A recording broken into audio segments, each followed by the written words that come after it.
All right, welcome into Yard Prep on the 5 Reasons YouTube channel. I'm Ethan Skolnick. You can follow me at Ethan J. Skolnick at 5 Reasons Sports. I got Ron. I got Eric. We're ready to roll. Our sponsor today is Prize Picks. You can find them at prizepicks.com. Use the code 5, F-I-V-E. You get $50 to play right away. As soon as you play that $5, they hand you the money. There's no catch, none of that. It is legal in the state of Florida and many other states. Play 2 to 4 players together in any sport. Of course, we've got NHL and NBA today. So if you want to pair any of the NFL games with that, you can do it.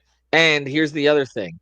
You can play the Tyreek Hill Square today. It's for Thursday against Green Bay, half of receiving yards. So unless you think he's going to get hurt today, I don't want to jinx anything. It seems fairly safe to play that. You could pair it with anything today. Okay, What so if he check it gets out. arrested? Well, that's the other thing. There is no arrest prop on there. One half arrest. We do not have that. He would have We don't gone have a over half in the rush. first game of the season. By the way, that also would have been the only game of the season he went over 100 yards. So there seems to be a I don't know. Correlation is not causation. I get that mixed up all the time. But yeah, that's the only time he's gone over 100 yards. In fact, we're going to get to that today because it's interesting to me that we're at this point of the season and two guys who combined for nearly 3,000 receiving yards last year have not hit 1,000. And they've played in all 20 possible games. They both played 10 games, Waddle and Hill. Last year, they combined for 30 games, 2,800 receiving yards. This year, they're under 1,000 receiving yards in 20 total games. So between the two of them, they're averaging. I mean, they're averaging basically fewer than 50 receiving yards per game. So we will get into that as we go forward here. All right, but the opponent today is the Patriots. And look, this is a must-win. Obviously, if you want to salvage this season, they got to win here. But I want to start with a report that came out today because I'm curious for you guys' thoughts on it. Also, check out Eric's article, which is on our website right now. Find it at 5reasonsports.com about 5 X factors for remainder of the season. So we'll talk about that too. The report from Ian Rappaport that Calais Campbell was on his way to Baltimore for a 5th-round pick, I guess in 2026, and not Greer, because apparently he'd orchestrated the deal, but McDaniel said, no, we're not doing that right now. Ron, what do you make of that? And were you in favor of them trying to get picks for players like Campbell for deadline? Because they ended up standing pat. It was interesting. I remember when on Pulse 4 weeks ago, we were talking about, are we buyers? Are we sellers? What should we be? What do we think they'll do? It seems like even as we had those conversations on podcasts everywhere, the Dolphins were also having those internal discussions and conversations and clearly weren't on the same page. If Greer's like, yeah, let's do this because it's just best for the team overall.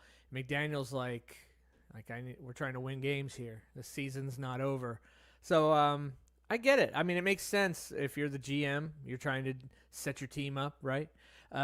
With picks and whatnot. That's your thought process. And if you're the coach, you're like, the next game is the next game. I'm trying to win the next game. So that's just my thought, is that they weren't on the same page, but it's interesting that they seem to just acquiesce to what McDaniel wanted to do there. Well, Ron, I agree with your overall premise that typically it's the coach that wants to push forward and the general manager who is thinking of the future. But Eric, what surprises me about this part of it is this implies that Greer believes he's going to be here, right? Because you don't set up a trade for a future pick if you don't think that you're going to be running the show. This is why I was in favor of Ross nixing any deals one way or the other. You and I talked about this beforehand, almost 2 to 3 weeks beforehand, because I don't know how you could put Greer in charge of fixing this thing. It would seem to me if Greer's trying to save his own job, he wouldn't have offered a player who's been one of their 5 most effective defensive players so far this year, even at his advanced age, right? So what does that tell you? Yeah, I think the most interesting part of all this is that it wasn't a 2025 pick. It was a 2026 pick. So it's not just that he thinks he's going to be here through this offseason. He's had the conversation that, I mean, I would assume he's had the conversation that he's going to be around for the foreseeable future. If he's making picks that he presumes he's going to make in 2026. Now, could it be an organizational philosophy of, hey, you're going to operate this thing how you're going to operate it? I don't want to tell you which way I'm leaning if I'm Stephen Ross.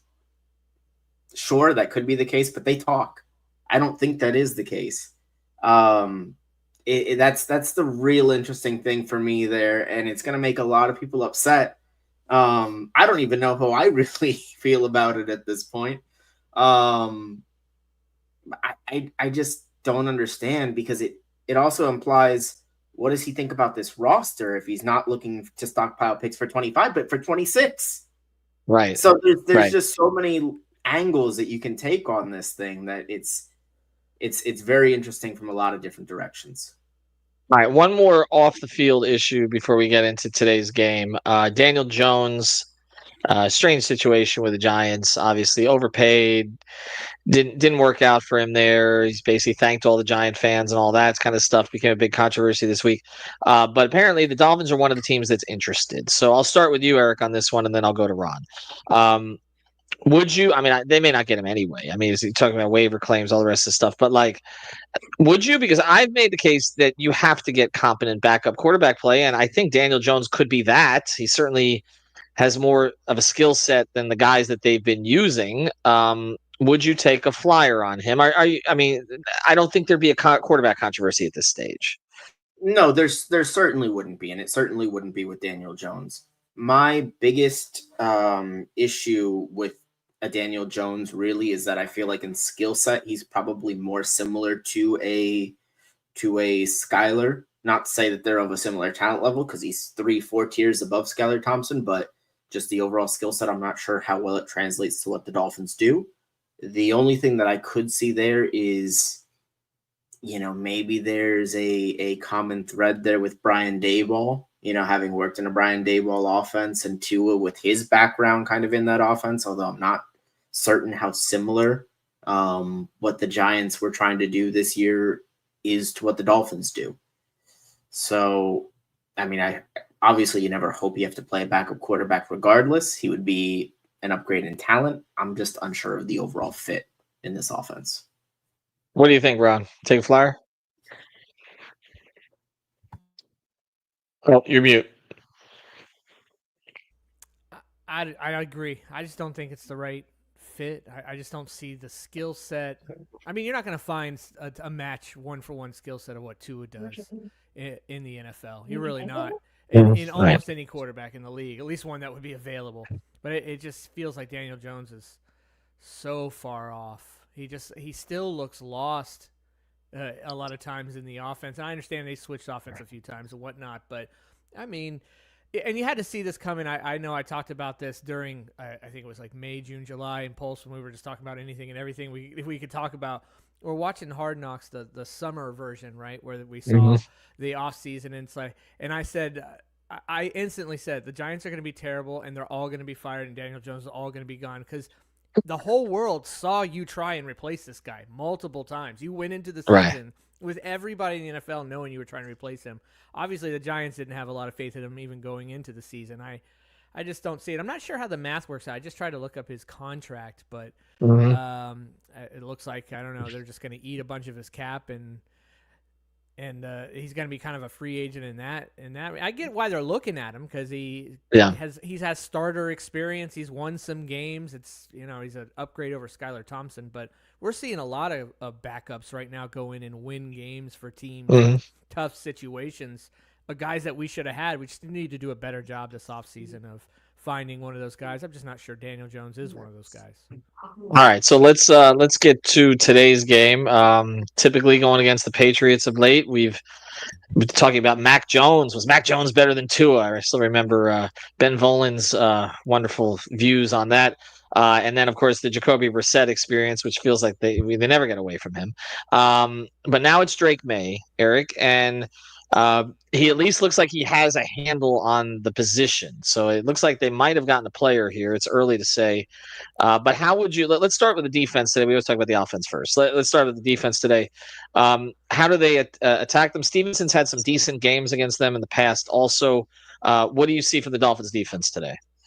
I see a very similar game plan to what you saw against Vegas, where you're going to have the defenders are going to be dropping 7 and rushing 4. This is an offensive line for the Patriots that is bottom in the league. The only reason why they have not allowed the most sacks in the NFL is because Drake May is pretty good at evading pressure, because they give up the highest pressure rate in the NFL. So I think Miami's going to let their defensive line, Calais Campbell, Zach Sealer, Chop Robinson, Emmanuel Ogbah, and Tyus Bowser, they're just going to rush those 4 guys, drop everyone back, and let Drake May run for his life. Hope he makes a couple mistakes and keep everything in front of them. Let me go to some of the numbers here, Ron. You tell me what you think. 217 and a half passing yards for Drake May. You think they keep him under? Yeah, I think they'll keep him under the yardage, the passing yards. I get a little bit more concerned with him scrambling around and getting outside and us not getting to him. I think the player to watch on the defensive line for both good and bad is going to be Chop Robinson. He's really getting a high percentage of pressure per snap, especially against this offensive line. That should be interesting. That's also going to push Drake May out of the pocket a lot. He's going to have a lot of off-schedule throws. That's going to be put more pressure on the secondary, and then Chop really is going to have to make sure he stays in his lane, sets the edge. Don't let him get outside too much, or we're going to be watching him scramble all day. But I think yardage-wise that we can keep him under or close to that number.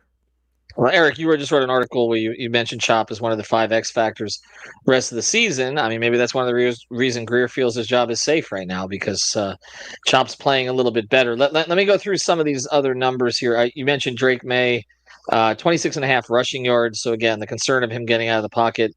The one guy to watch for me today on the Patriots, he's coming off a couple of slow games. Hunter Henry's had some games against the Dolphins before. And we know what the Dolphins just did against the tight end last week, which is Bowers got over 100 yards. Now Henry's not Bowers, but again, he's had some games against them. So I might play him over. You can see there actually he did go over against the Raiders last week, 63. But I would probably go over on Henry today, and probably over on his maybe his fantasy score is up there, 10.5. I played that one over, 4.5 receptions. I might look at all that. Is there anybody on the outside, guys, that concerns you for the Patriots? They still just don't have a threat, right? Nobody that concerns me. Really. I mean, they're going to be coming at you with Pop Douglas and Keyshawn Boot. Like, there's really not much to be concerned about on that end, I don't think. All right, let's pivot to the other side here. Dolphins today. I made this case, and I wonder what you guys think of it. Like, it does feel like the attention that's been paid to Hill and Waddle has opened things up for Jonnu Smith. And also now, obviously, they're playing more of a ball control passing game. And we, converting on third downs, making the simple throws. Tua is the highest, efficiency quarterback in the NFL since he came back. He's almost at 80% completion. So again, I would play him over the 23.5 completions today, simply because I just think he's going to hit a high rate of them. But I also think, Ron, at some point they're going to have to hit a big play, right? Like I mean, we're going through a whole season, and they've got like 2 to their outside receivers the entire game. I don't think they're going to keep getting the deep safety and all that if they don't at least show it on occasion. Do you think this is a game where they do try to open it up and get Hill and Waddle deep? It's a long progression with where we were like last year by halfway through the season to where we are now. We saw in week 1 against Jacksonville that the Dolphins offense looked weird to us, right? Because we'd seen it played a certain way. But I think we get a little bit of revisionist history here, and we get some amnesia about what our offense looked like the last 4 or 5 games of last season. So clearly, teams were already playing that too high safety on us and we didn't really have an answer for it. We weren't doing a lot of the things we're doing right now, and Mike McDaniel just wasn't necessarily committing to running the ball enough. But now you saw him go into week 1, and you see, boy, this offense looks weird. And yeah, they took a few big shots, but mostly it was a lot of line of scrimmage stuff, a lot of short passes. They were trying to get to the tight end much. It looked very disjointed. Obviously, they just didn't. It just looked like preseason still. Honestly, they were still kind of working it out. And then, a game and a half later, Tua gets hurt, and then the offense is. And as long as teams are going to continue to play too high safety against us, we're going to keep playing this offense the way it is. And you remember, if you listen to the audio, the mic'd up on Mike McDaniel, I believe it was for the Raiders game, you heard him say, hey, we talked about in the offseason needing to have longer drives, longer drives, longer drives. So you see all this is purposeful in a reaction to the way that teams are playing Miami, and they're going to be like, hey, we're just going to let them play the short game. We're going to let them see if they make a mistake. I mean, it's working for Miami right now because, again, they have Tua. He's extremely accurate. He knows how to read the defense. He knows how to read the field. Where we're missing it over the past few weeks, even though we've had a lot of successes, Ingold. Like, the run game's just not the same. We don't have a replacement for the fullback spot. It's hurting the running game, so it's affecting the way this offense really wanted to perform. Once we get Ingold back, I think it's just going to be more of the same. But the first time you see teams decide to play, I mean, it could be today, right? Patriots play a lot of man. Tua kills man. So if they decide to play some man, they don't go too high safety a few times, then you'll see the shots. But if they don't, or they just keep the too high safety the whole time, you're going to see this offense look just how it has. Well, Ingold is active today, is he not? Yes, he is. I think is he active? he is. Yes, okay, he is. well, yeah, that's really gonna help the running game, and that might force New England to say, "Hey, we're gonna have to play this run." I hope with Ingold active, we just run the heck out of it, force a safety up, and then take some shots. That's the dream of the offense, right? That's what we really want it to look like. Not necessarily what it looked like a year ago, and definitely not what it looked like in November and December of last year. Well, I agree with you, Ron, and I think this is more sustainable because in the sense of, let's just be real about this team right now.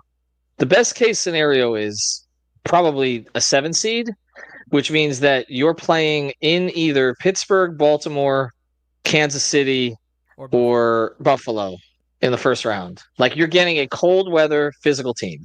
Like, that's what you're getting. Like, I mean, there's no other option. So, I mean, you have this entire season now is just putting yourself in position to survive that game. Like, that's really what it is. It's like, we know they're going to be the 7 again, like they've been the past couple of years. They're going to end up facing a 2 seed, and they got to get past Denver first. And by the way, and the Denver and the Colts play each other still. But I looked at Denver's schedule; it is soft. Like it's hard to find automatic losses. They're not that good, so you could lose to anybody. But like that last game of the year, they're in Kansas City. And so that could be it, but it just depends if the Chiefs need it. Now, right now, it looks like the Chiefs might need it because all those teams are kind of bunched up between 1 and 4, and you want to get up as high as you can. But essentially, that's what the season about. It's about putting yourself in best position to survive that 7 versus 2 game, and then ultimately losing by 3 touchdowns. And we have the same conversations again that we had every other offseason. Let's go through some of these numbers, though. You mentioned the running game, so I'll go to you, Eric, on this. Devon Achane. 3.5 receptions, 66.5 rush yards, 34.5 receiving yards. He's been under on the receiving the last 2 games after we were hyping it. Mm-hmm. I feel like he could go over on the rush yards today. I kind of like the Jalen Wright props. I saw a couple of those. He was at, let's see here, 2 of 23.5 receptions I took because, again, I think it's going to be ball control. Tyreek, 65.5 receiving yards. I'm still playing it under until I see him actually go over. And what was the other one here? And again, play all these with a code 5. The only Mostert, actually, Jalen Wright's not on here anymore. The only Mostert prop is half a rushing or receiving touchdown. And then Jonnu Smith, what was he at? He's at 36.5 receiving yards. You can see he's blown through that of late. Any of these are a favorite to you, Eric? So I have 2. Jonnu Smith obviously is always pretty safe pick. Although I'm a little, I always get suspicious when I see these numbers that just look like they don't make sense, and it doesn't look like it makes sense to me. Yeah. The other one that I would be on right now would be Malik Washington over 6.5 receiving yards. Okay. He's only getting more involved in the offense, and you're basically saying you think he's going to get 1 catch at this point. Right. Fair. All right, so let's get to, again, use code 5 for all that stuff. Let's get to the predictions for today. Beautiful weather, really good weather. And it seems to me like, I mean, there's no wind issue. There's no nothing. I actually like Sanders over 1.5 field goals for that reason.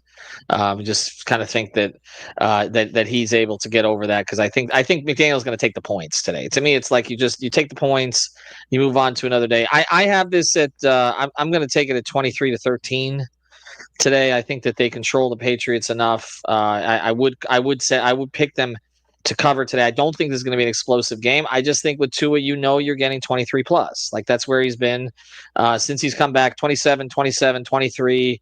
Last game was what, 34. So he's averaging close to 27, 28. I think he'll be in that 23 to 28 range. Again, I don't think the Patriots can get there. Ron, what would be your pick for today? I got a 27-24 type game, Miami. I think it's close. Okay. It's a little bit higher scoring.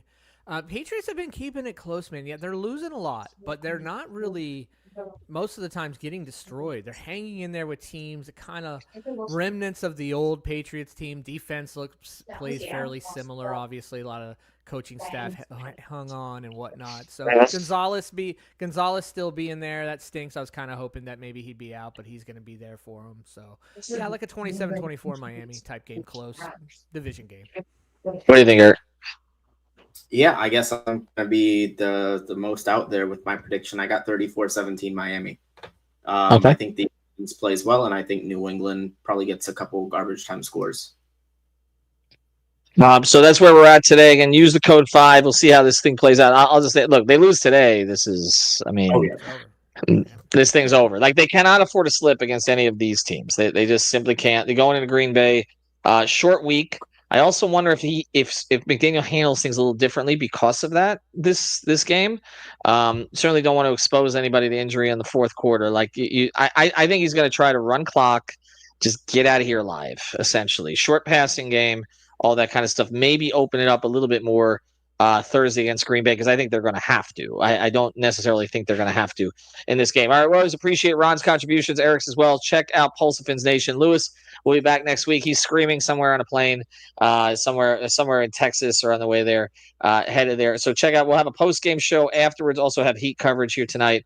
Dallas is in town tonight. Jimmy Butler is playing, so we'll have coverage of that as well. And also the Canes. They beat Wake Forest yesterday after a slow start, 142-14. Vish and the guys did a stream at 11 o'clock, so make sure you check that one out. It is on the YouTube channel as well. Have a good day, everybody. Thanks, guys.